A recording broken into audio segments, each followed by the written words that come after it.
The axe bit deep into the pine, sending wood chips flying in the golden afternoon light.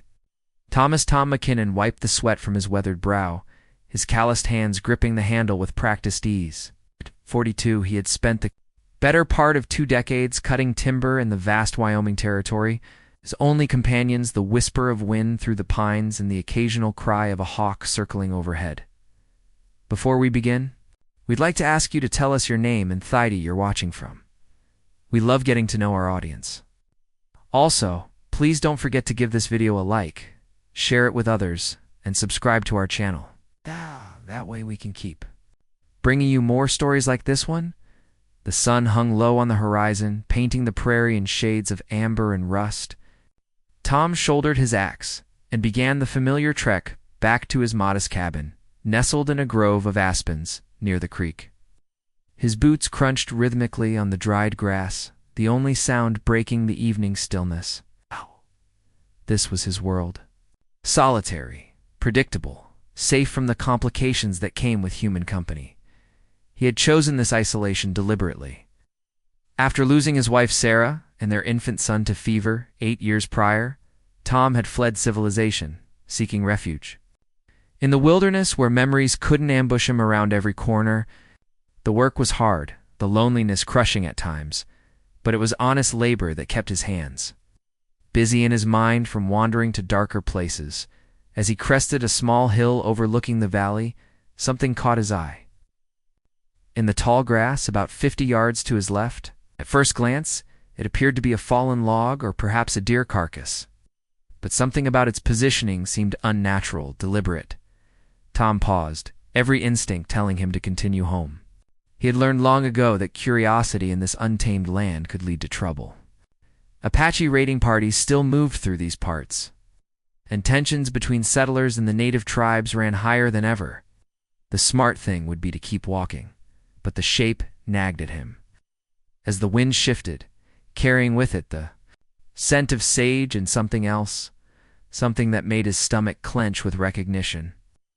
Tom found his feet carrying him toward the mysterious form against his better judgment. The closer he got, the more his heart began to race. It wasn't a log. It wasn't a deer. It was a small bundle wrapped in what appeared to be animal hide. And from within came the faintest of sounds, a weak, mewling cry that pierced through his defenses like an arrow. Tom dropped his axe and knelt beside the bundle, his hands trembling as he carefully pulled back the doeskin wrapping. What he found inside stopped his breath entirely. An Apache infant, no more than a few months old, gazed up at him with dark, fever-bright eyes. The child's lips were cracked and dry, his tiny body racked with dehydration and exposure. The baby's dark hair was matted with dust and debris. Intricate beadwork on the swaddling cloth identified him as belonging to one of the local Apache bands. But what struck Tom most powerfully wasn't the child's heritage, it was the desperate vulnerability in those ancient-looking eyes. The same helpless need he had seen in his own son's face during those final terrible days of fever. "Jesus," Tom whispered, his voice barely audible above the evening wind. His hands hovered uncertainly over the child, afraid to touch, afraid not to. "What are you doing out here, little one?" The baby's cry grew weaker, and Tom could see the child was near death.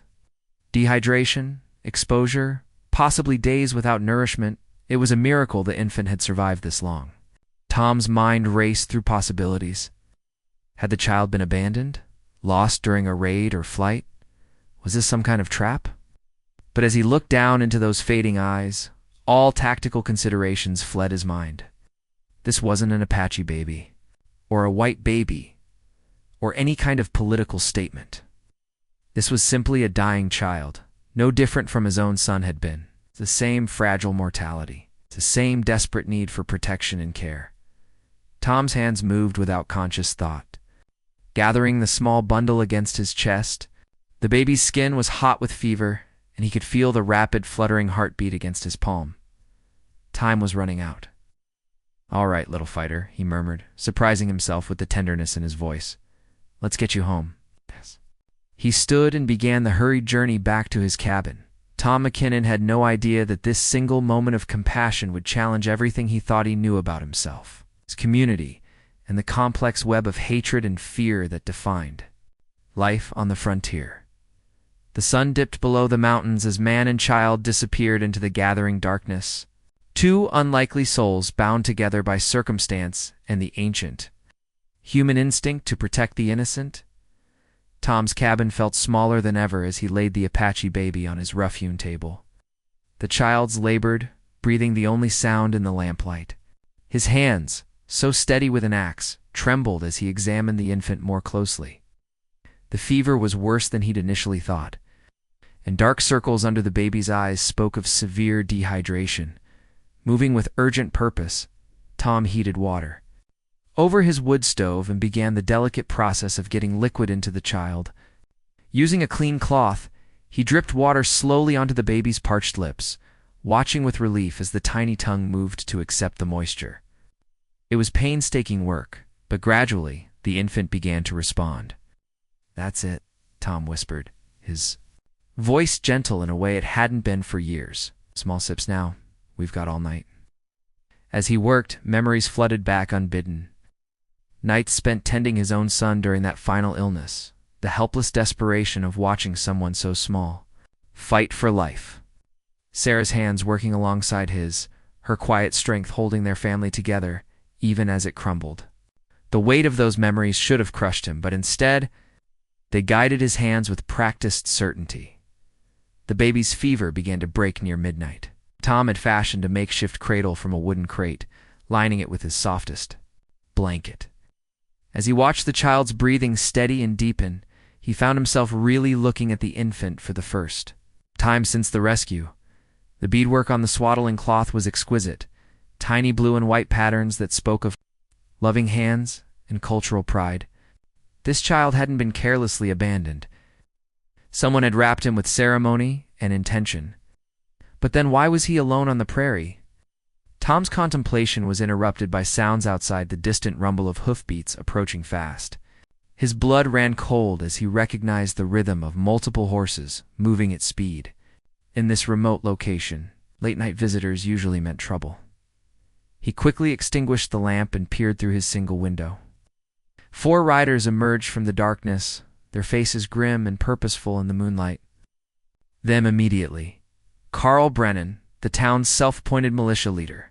His brother Jake, old Pete Morrison from the general store, and Sheriff Davies, whose badge carried more weight in theory than practice.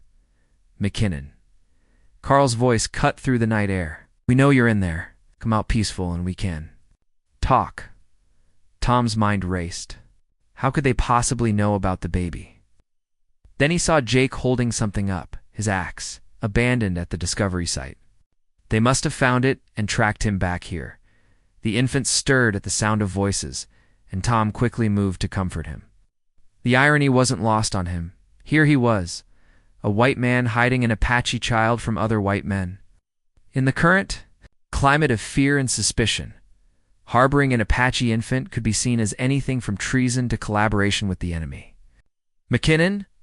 Carl called again, his tone growing impatient. "We followed your trail from where you found that Apache brat. Hand him over and we'll call it square." Tom's jaw tightened, casual cruelty in Carl's voice referring to a helpless infant as that Apache brat crystallized something inside him. This child had a name, a family, a heritage that deserved respect regardless of the political tensions swirling around them. "What do you want with the baby?" Tom called back, stepping closer to the door but not opening it. "What do you think?" Jake's voice carried a cruel laugh. "Apaches are Apaches, McKinnon. Don't matter how young they are. They grow up to be raiders and killers, every last one of them. It's just a baby," Tom said, his voice steady despite the rage building in his chest. "Today he's a baby," Sheriff Davies interjected, his tone attempting reason. "But in 15 years, he'll be burning out homesteads and taking scalps. We're doing everyone a favor, Tom. Even the child, quick and merciful, is better than slow starvation out there."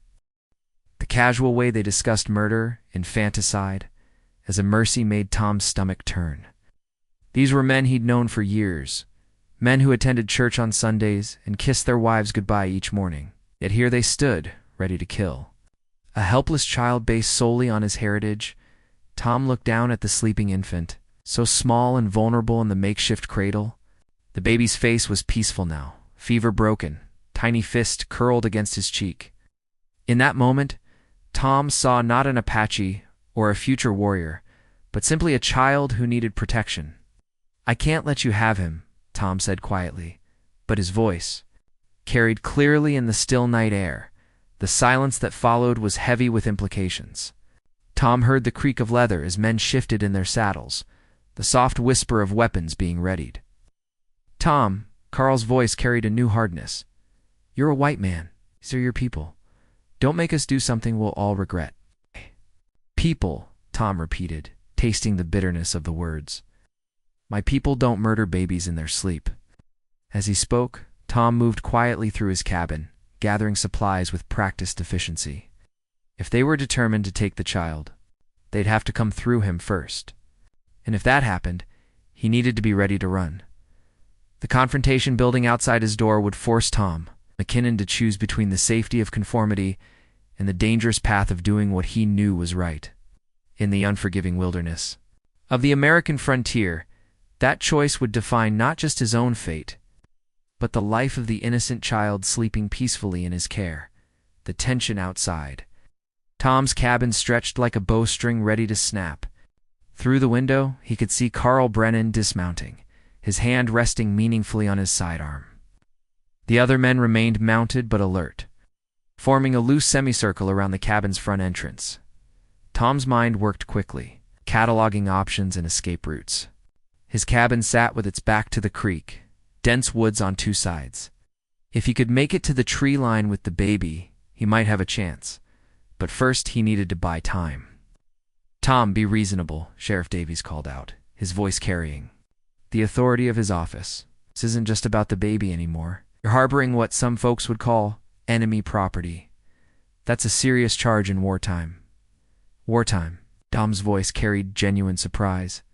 "Davies, we're not at war with every Apache band in the territory. This child could belong to one of the peaceful groups." "Peaceful Apache," Jake Brennan spat.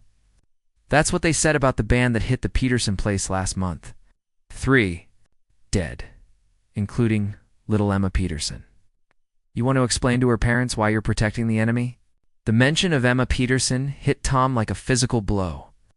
He'd known the girl, blonde braids, gap-toothed smile, couldn't have been more than 7 years old.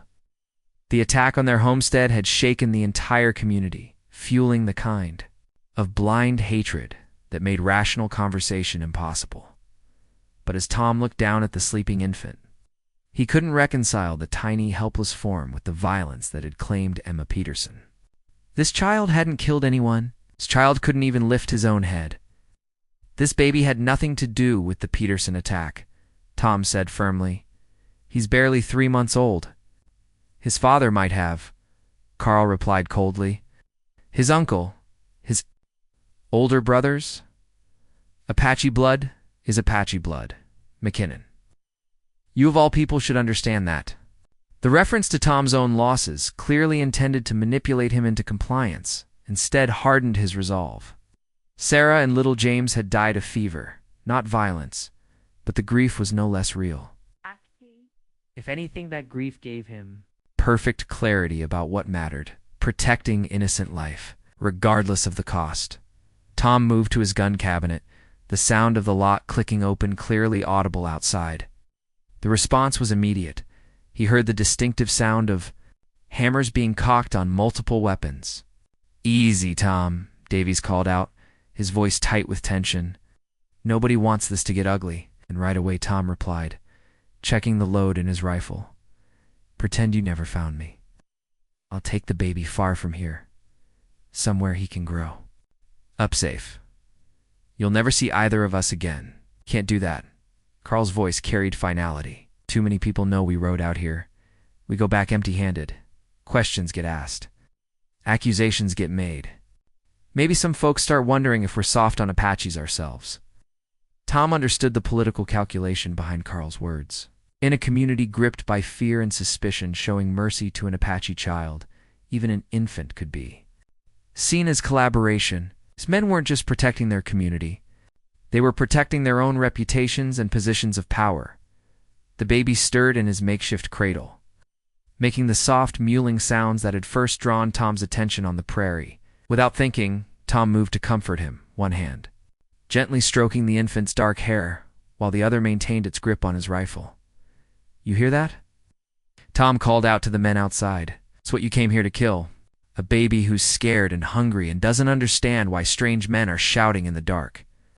For a moment, silence fell over the scene. Tom wondered if his words had penetrated their resolve, if some spark of basic humanity might prevail over fear and prejudice. Then Jake Brennan's harsh laugh shattered the quiet. "Pretty words, McKinnon. But words won't bring back Emma Peterson or the others. Actions will."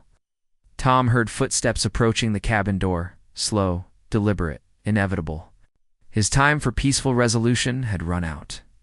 The baby's safety now depended entirely on choices he'd make in the next few minutes. Moving with quiet efficiency, Tom wrapped the infant in his warmest blanket and secured him in a makeshift sling across his chest. The child's weight felt significant. Against his heart, a physical reminder of the life he was sworn to protect. "Last chance, Tom," Carl called out, his voice now directly outside the door. "Open up, and we'll make this quick and clean. Force us to come in after you, and things get complicated for everyone." Tom positioned himself behind his overturned table, rifle trained on the door. "I've got nothing but time, Carl. Question is, how many of your children are going to grow up without fathers because you couldn't walk away from murdering a baby?" The stark reality of his words hung in the air like smoke from a gunshot. These men had families, responsibilities, lives worth living. Was their hatred really strong enough to risk all of that for the life of one Apache child? As Tom McKinnon waited in the darkness of his cabin, cradling an innocent life against his chest, he realized he was about to discover just how far good men could fall when fear and prejudice clouded their judgment. The next few minutes would determine whether compassion or hatred would triumph in this remote corner of the American frontier. The standoff stretched through the darkest hours before dawn, either side willing to make the first move that would shatter the fragile equilibrium. Tom remained crouched behind his overturned table, the Apache baby sleeping peacefully against his chest, oblivious to the violence that threatened to erupt around him. Outside, he could hear the men growing restless. Horses stamped and snorted. In the cold morning air, and hushed conversations revealed growing uncertainty among the group.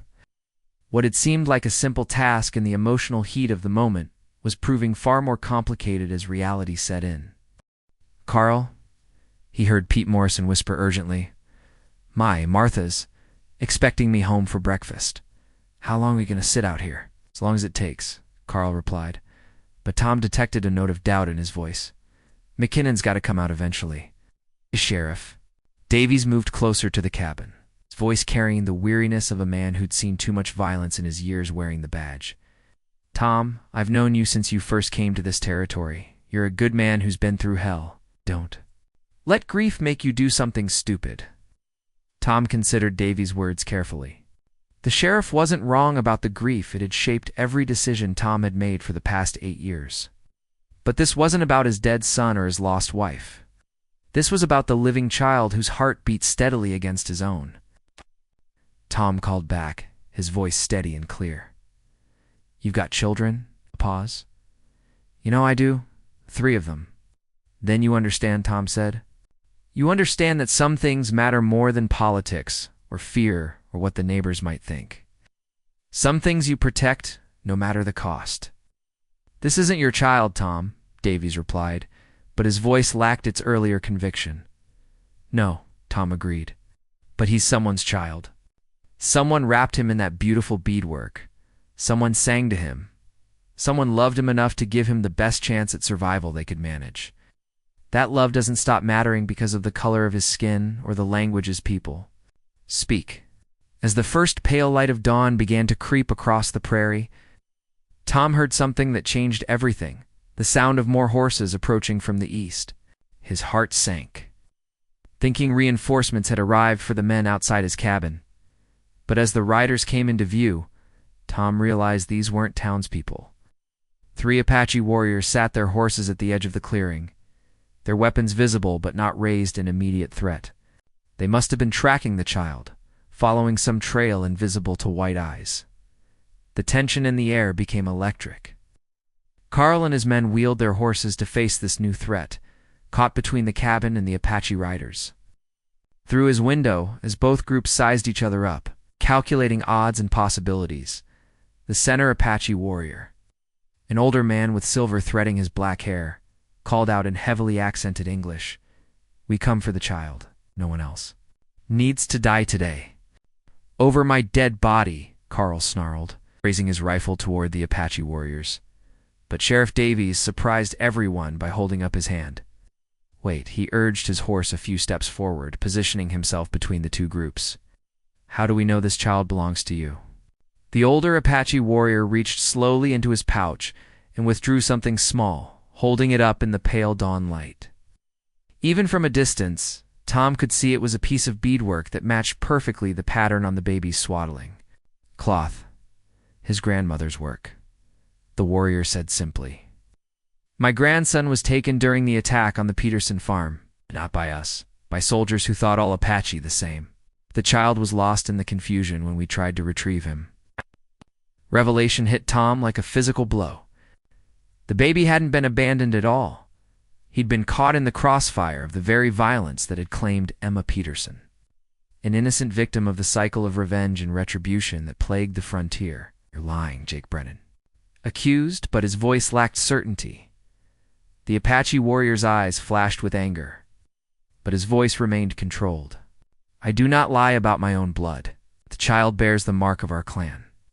He gestured toward his left shoulder, and Tom suddenly understood, pushing back the baby's blanket. He could see a small birthmark on the infant's shoulder, identical to one visible on the warrior's weathered skin. Tom made his decision. Moving slowly and deliberately, he opened his cabin door and stepped into the gray morning light, the baby still cradled against his chest. Both groups of armed men tensed, but he ignored them all, walking directly toward the Apache warrior. "Is this your grandson?" Tom asked simply, gently pulling back the blanket to reveal the sleeping child's face. The warrior's stoic expression cracked for just a moment, revealing the grief and desperate hope of a grandfather who had thought his family lost forever. "Yes," he whispered. "This is little Wolf, son of my daughter, who died in the fever season." Tom looked down at the child, little Wolf, and felt something shift inside his chest. The baby's eyes opened at that moment, focusing on Tom's face with the trusting gaze that had sustained them both through the long night. "He's been sick," Tom said to the grandfather. "Fever, dehydration, but he's stronger now. He's a fighter." Apache warrior studied Tom's face intently. "You saved him." "I couldn't walk away," Tom replied honestly. "He needed help." "And yet your people would kill him for being born Apache," the warrior observed, his eyes flickering toward Carl and his men. Tom turned to face the armed townspeople, little Wolf still in his arms. "These aren't my people," he said firmly. "My people don't murder children. My people don't let fear make them forget their humanity." The silence that followed was broken by an unexpected voice, Sheriff Davies clearing his throat. "Carl, Jake, I think we've all made a mistake here. This man saved a child's life and returned him to his family. That's not collaboration, that's just being human." Carl Brennan's face was twisted with frustration and thwarted bloodlust, but he could read the mood shift in his companions. Pete Morrison was already backing his horse away from the confrontation, clearly wanting no part in whatever came next. Tom walked slowly back to the Apache warrior, little Wolf making soft cooing sounds as he transferred the child to his grandfather's arms. The reunion was wordless but profound, a healing of one small wound in the endless cycle of frontier violence. "Thank you," the Apache grandfather said simply, his English careful but sincere. "You have honor," as the Apache riders prepared to leave with little Wolf. The grandfather reached into his pouch once more and withdrew a small carved piece of turquoise, pressing it into Tom's hand. "So you remember," he said. "So you remember that Apache and white man can choose peace." Tom watched them ride away into the rising sun, little Wolf, secure in his grandfather's arms, returning to his people and his heritage. The confrontation, with the townsmen dissolved as quietly as it had begun, faced with the reality of what they'd almost done. Most of the men simply wanted to forget the entire incident. standing alone outside his cabin as the sun climbed higher in the morning sky. Tom McKinnon held the small turquoise carving and felt something he hadn't experienced in 8 long years: peace. He had chosen compassion over conformity, love over fear, and in doing so had discovered that the capacity for heroism lived not on battlefields, but in the quiet moments when ordinary people chose to do extraordinary things. The lonely lumberjack had found something more valuable than timber in the vast American wilderness. He had found his way back to his own humanity. And sometimes, in a world torn by violence and hatred, that was the most shocking discovery of all.